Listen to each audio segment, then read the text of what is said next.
Merhabalar kıymetli izleyicilerim ve takipçilerim. Bugün sizler için 18 dakika içerisinde 10 tane meze hazırlayacağım. İlk olarak mor lahana mezesi hazırlıyorum. 2,5 kilo mor lahanayı küçük küçük doğrayıp genişçe bir kabın içerisine aldım. 2,5 yemek kaşığı kalın tuzu koydum. Daha sonra bir adet limonun suyunu sıkarak ekledim. Malzemelerin hepsini mor lahana yumuşayıncaya kadar elimle sıkıştırarak karıştırıyorum. 1 saat beklettikten sonra kavanozların içerisine huni ile dolduruyorum.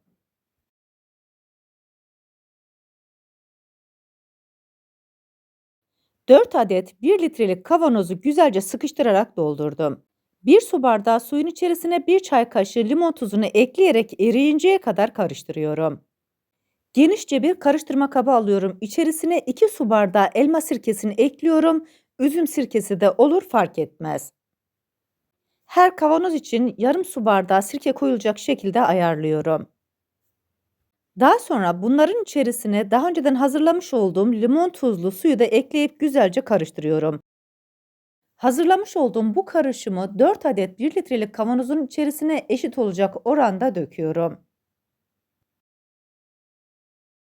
Bu yapmış olduğum mor lahana turşusunu kış boyunca afiyetle saklayabilirsiniz. Hemen ertesi gün de açıp tüketebilirsiniz.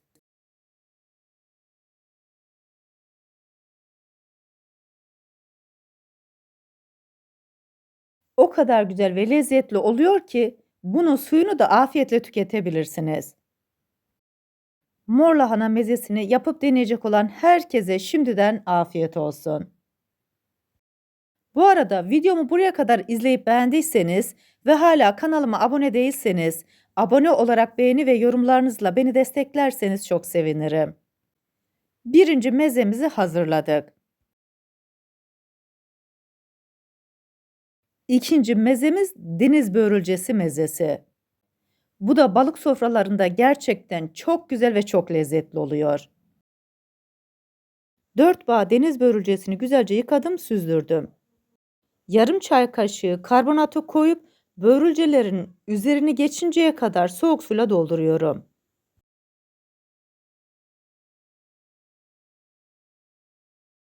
Deniz börülcelerini 15 dakika yüksek ateşte kaynatıyorum.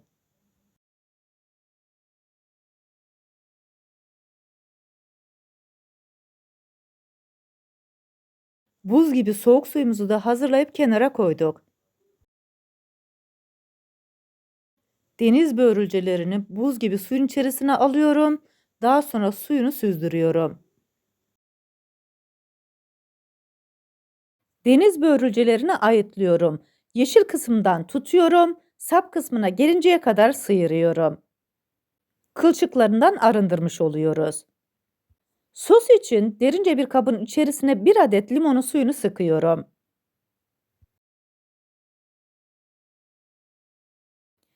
3 diş sarımsağı rendeleyerek ekliyorum. İsterseniz bu aşamada sarımsaklarınızı ezebilirsiniz. 1 çay bardağı zeytinyağını koyarak bu malzemelerin hepsini güzelce karıştırıyorum. Börülce mezemizin lezzetine lezzet katacak olan bu sos. Temizlediğim börülceleri buzdolabı poşetine koydum. Ağzını açıyorum. Hazırlamış olduğum sosu bunun içerisine koyuyorum.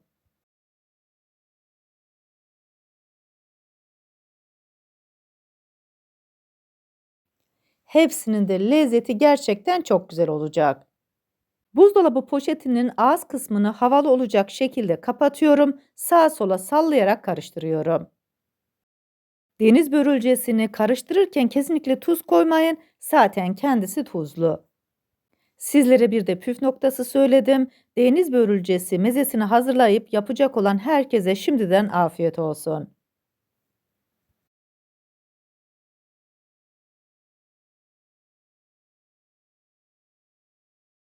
Şimdi sırada tavuklu kuskus tarifi hazırlıyorum.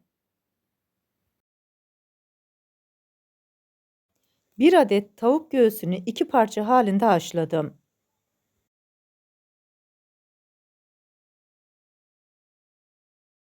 Tenceremize suyumuzu koyduk, kaynattık. 500 gramlık kuskusumuzu da içerisine boşaltıyoruz. Tamamen pişinceye kadar yüksek ateşte kaynatıyorum. 10 dakikanın içerisinde kuskuslar pişti, süzdürerek aldım. Haşlamış olduğum tavuk göğüslerini küçük küçük parçalar halinde didikliyorum. Süzdürdüğüm kuskusu genişçe bir kabın içerisine koydum. Küçük küçük didiklemiş olduğum tavuk göğsünü içerisine ekliyorum. Daha sonra içerisine küçük küçük doğramış olduğum 5 adet kornişon turşusunu ekliyorum.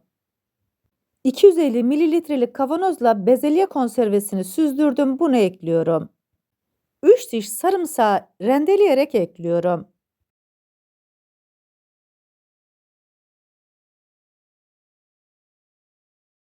Daha sonra içerisine bir kase yoğurdu koyuyorum. 3 yemek kaşığı mayonezi ekliyorum. 1 tatlı kaşığı tuzu ekleyerek bütün malzemeleri güzelce karıştırıyorum.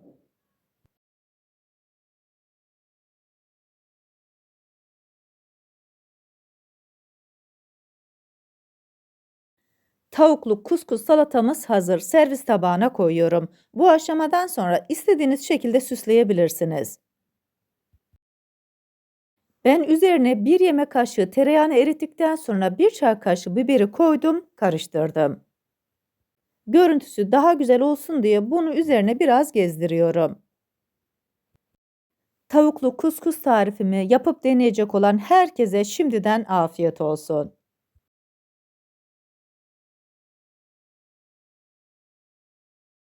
Mezelerimizi hazırlamaya devam ediyoruz. Şimdi sadece tavukla hazırlamış olduğum mezem var. Bunu paylaşacağım. 1 adet tavuk göğsünü haşladım. Küçük küçük parçalar halinde didikliyorum. Didiklemiş olduğum tavukların içerisine 1 yemek kaşığı mayonezi koyuyorum. 5 yemek kaşığı yoğurdu ekliyorum. Ezmiş olduğum bir diş sarımsağı ekliyorum. Daha sonra 1 çay kaşığı tuzu ekleyerek güzelce karıştırıyorum.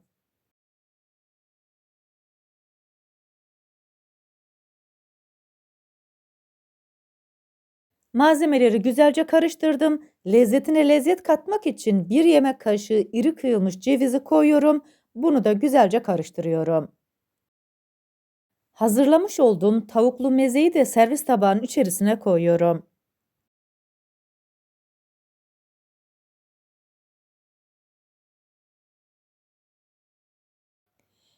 Bir tatlı kaşığı tereyağı, bir çay kaşığı biberle hazırlamış olduğum sosu üzerine döküyorum. Tavuklu mezemiz hazır. Kabaklı mezemizi hazırlıyoruz. Bunun için 1 kilo kabağın içerisini kullanacağız. 1 kilo kabak içerisini çıkartmıştık. Bunu rondonun içerisine koyuyorum, püre haline getiriyorum. Püre haline getirmiş olduğum kabak içlerini sıkarak kabın içerisine koydum. İçerisine 1 yemek kaşığı mayonezi koyuyorum. Daha sonra içerisine 5 yemek kaşığı yoğurdu ekliyorum. 1 adet sarımsağı ezdim, bunu koyuyorum. 1 çay kaşığı tuzu koyuyorum. Küçük küçük doğramış olduğum çeyrek demet dereotunu da koyup hepsini güzelce karıştırıyorum. Burada önemli olan püf noktası, kabağınızı rondodan geçirdikten sonra mutlaka suyunu sıkın. Hazırlamış olduğum kabaklı mezeyi servis tabağının içerisine koyuyorum. 1 tatlı kaşığı tereyağı, 1 çay kaşığı biberle hazırlamış olduğum sosu üzerine döküyorum. Havuçlu mezemizi hazırlıyoruz. 4 adet havucu rendeledim, genişçe bir kabın içerisine koydum. Havuçların üzerine 1 yemek kaşığı mayonezi koyuyorum. 6 yemek kaşığı yoğurdu ekliyorum. 1 çay kaşığı tuz, 1 adet sarımsağı ezdim, bunu ekliyorum. Çeyrek demet dereotunu küçük küçük doğradım, bunu koyuyorum.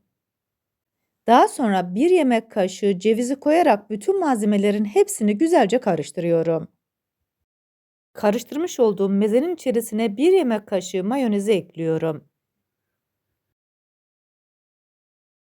Havuçlu mezemiz hazır. Bunu da servis tabağının içerisine koyuyorum.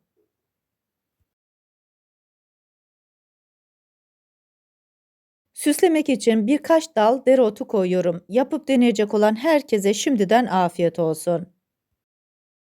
Mor lahana mezesi için bir adet mor lahanayı küçük küçük doğradım, derince bir kabın içerisine koydum. İçerisine bir çay kaşığı tuz, bir diş sarımsak, 3 yemek kaşığı zeytinyağını ekleyerek mor lahana yumuşayıncaya kadar elimle güzelce ovalıyorum.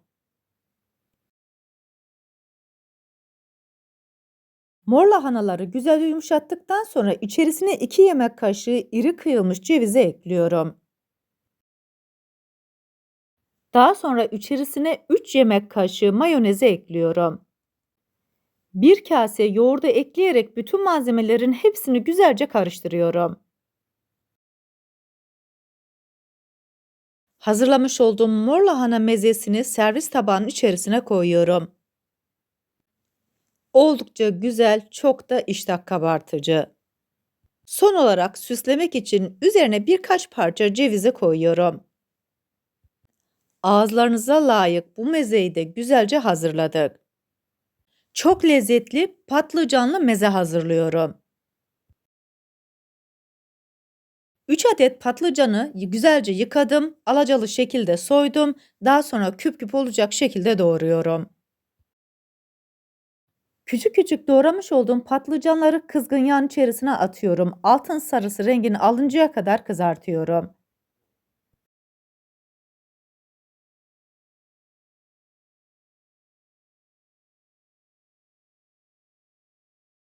Kızartmış olduğum patlıcanları borcamın dikdörtgeni olanını aldım, içerisine koydum. Daha sonra kaşığın arka kısmıyla ezerek güzelce yapıştırıyorum. Bir kase süzme yoğurdun içerisine 3 diş sarımsağı rendeleyerek ekliyorum.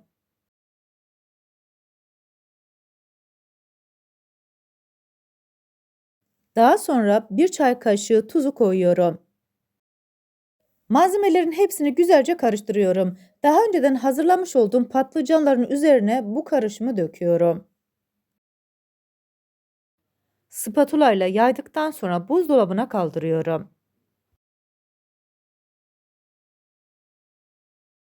Tencerenin içerisine bir yemek kaşığı zeytinyağını koydum. Rendelediğim 2 adet domatesi de ekliyorum. Daha sonra içerisine bir çay kaşığı tuzu koyuyorum. Yüksek ateşte domatesleri güzelce pişiriyorum. Daha sonra içerisine bir diş sarımsağı rendeleyerek ekliyorum. Domatesler suyunu çekinceye kadar karıştırarak pişiriyorum.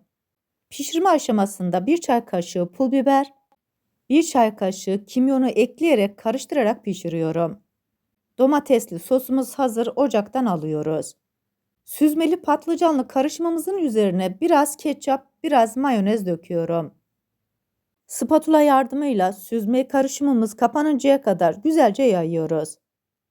Domates sosumuz tamamen soğudu. Bunu da üzerine döküyoruz. Spatula ile yaydıktan sonra 2 saat boyunca buzdolabında dinlendiriyoruz.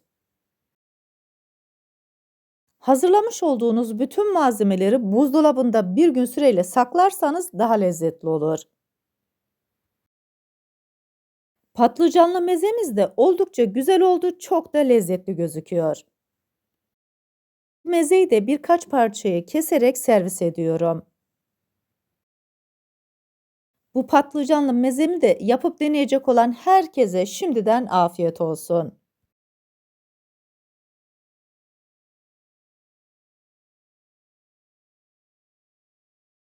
Kuru domatesle enfes bir meze hazırladım. 500 gram kuru domatesi güzelce yıkadım, süzdürdüm. Bunu kaynatıyorum. 10 dakika boyunca tamamen yumuşayıncaya kadar kaynatacağım.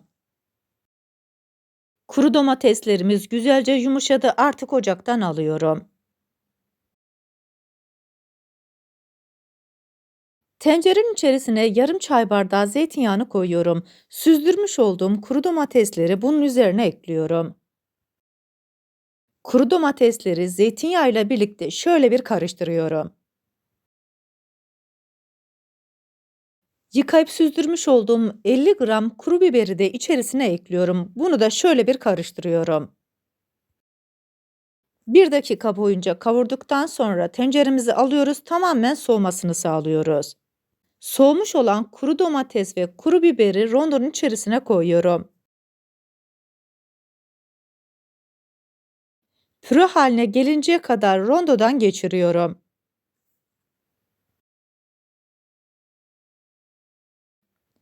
Daha sonra içerisine 2 diş sarımsak, 1 kase cevizi ekliyorum. 1 tatlı kaşığı biber salçasını ekliyorum. Püre haline gelinceye kadar bunları rondodan geçiriyorum. Biraz rondoyu çalıştırdıktan sonra kenar kısımlarını ortaya doğru toparlıyorum. Tamamen püre olması için tekrar rondodan geçiriyorum.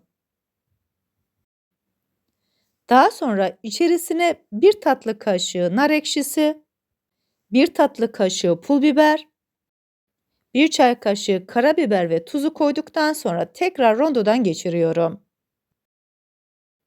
Kuru domatesle hazırlamış olduğum mezemiz hazır. Servis tabağının üzerine koyuyorum.